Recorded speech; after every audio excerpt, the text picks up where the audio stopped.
so you got to make me smile first. My name is Tony Batts. I've been here in the city of Oakland about 18 months. I grew up in South Central Los Angeles, where I tell people all the time, we grew up very poor. I don't know if anybody, I didn't say poor, I said poor. I'm very proud of that fact, but my mom always tells me not to say that because she's kind of embarrassed about it. I didn't know I was poor when I was growing up. It's just how life was for me. That's right. And so I always like to reach out and touch other people who grew up the same way. And the things that I do is not only just address crime and some of the violence on the streets, but more so I see my job as providing hope.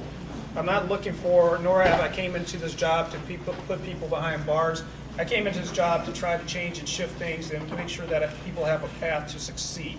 And if I can move the barriers out of the way, whatever that is, then I've been successful. This came from 61st and Harmon. And I was at 61st and Harmon. There's a church group that's out there standing on the corner with signs that said somebody died here. And they're standing with these big signs because a young life was lost there less than a week ago. And unfortunately, that's where my life and my head stays a lot of times. And so I try to reach out to young people as much as I can so people don't go down that path to make those mistakes. So I try to help people to provide them hope. Remember back in the mid-1980s when probably a lot of you weren't even born, is that I had a guy come into the police department, and at that time I was in Southern California, the city of Long Beach. This guy came up to me and he said, well, this is about 1985, 1986, and he said, I want to make a complaint against a police officer. And I said, well, sir, what kind of complaint do you want to make? And he said, well, I have AIDS, and your police officer refuses to shake my hand. And at that time, nobody knew about AIDS. No one knew how you contract AIDS. No one knew how to defend against AIDS. And he said in front of all these other police officers when he said that, would you shake my hand? And as I looked at him, he was sweating profusely. He was very nervous for being there, but he was trying to make a point. And I reached my hand out and I shook his hand, not knowing if that was communicable or not. But that was the fear at that time. Today we're a lot more intelligent about it, but at that point in time you had no idea if it was transferred through air, through saliva, bodily fluid, sweat, whatever you have, and this gentleman is sweating right now. And so I took the chance to shake his hand because it was very important that I show other people that you have to embrace all people, no matter what. And there's a lot of people in our community who look like us who are dealing with AIDS today. That's a dramatic problem. But at the same time, I think you have to be careful and you have to watch out and protect yourself. But what I tell my kids when they were growing up is there's a cause and effect to everything that you do. If you go out and have fun, you go out and party, you do something, there's a cause and effect to that. There's always an equal reaction to that. When you go out and you party, you drink and have fun, and you go home with somebody that you don't know, there's an effect to that. When I was in the city of Long Beach, and probably the same thing here in Oakland, is that a lot of our rape stats are probably pretty close to 75 to 80%. Big numbers. 75 to 80% of our rape stats in that city, because that's a college town, came from young girls going out to a party, going home with some guy she didn't know. 75 to 80% going home with some guy and then guy got him home behind closed doors and raped them. Or it was that they put their drink down at a party or something and somebody put something in it. And what was amazing is that we started a training program and we started talking to people, and we started asking young girls, how many young girls have your parents talked to you about you don't put your drink down at a party, you go back and pick it up?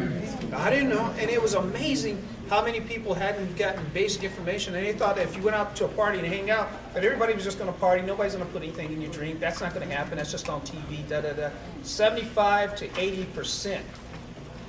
And the reason I bring this up is because this guy said this, he said, you know, you're always talking about dealing with crime and dropping crime in the city, and I hear you out here and I read about you, what you're saying in the newspaper. And he says, if you were to do two things, I would say you would drop crime in our city. And I said, well, what's those two things?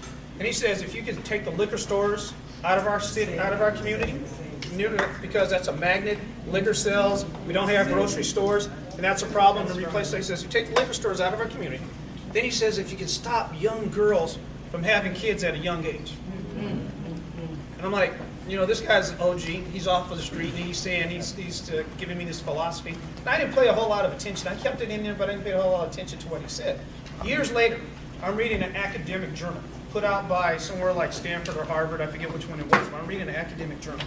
And in this journal, it did a longitudinal study, a long-term study, that said the younger that a young girl has a child, the probability is that their child will end up incarcerated. The younger that a young girl has a child, most likely their child will end up incarcerated at some given point in time in their life. What that means is, if you're having a kid at 12, 13, 14 years of age, most likely your child's going to end up incarcerated or going to prison at some given point in time. Not an automatic, a probability. The reason I ask young men when I travel all the time, I said, as you're having sex, as you're engaged, you're trying, you're experimenting, you're doing other things, and you're not protecting yourself, and you get this young lady pregnant. I know it's a two-person thing, but I'm talking to young men. You get a young lady pregnant, your child, your legacy, your seed, that person who looks like you, that carries your name, most likely end up incarcerated, in jail at some given point in time. The reason for that is that the younger that you have children, you can't take care of them. If you're having kids at 12, 13, 14 years of age, you can't take care of them. A lot of times they end up in foster care. A lot of times they end up in other places. And so almost the younger you're having a child, you're almost guaranteeing your child is going to end up going down a bad road. Not because you're a bad person that you're not doing it, but you just can't sustain and take care of it. That's what that OG told me back in that barbershop years before. He says, if you can stop these young girls from having kids at a young age, you'll stop a lot of the criminality that's going on in our community. That's a little oversimplified. I'm trying to tell you about my world. I just left a corner where a young person was killed last week, 61st and Harmon.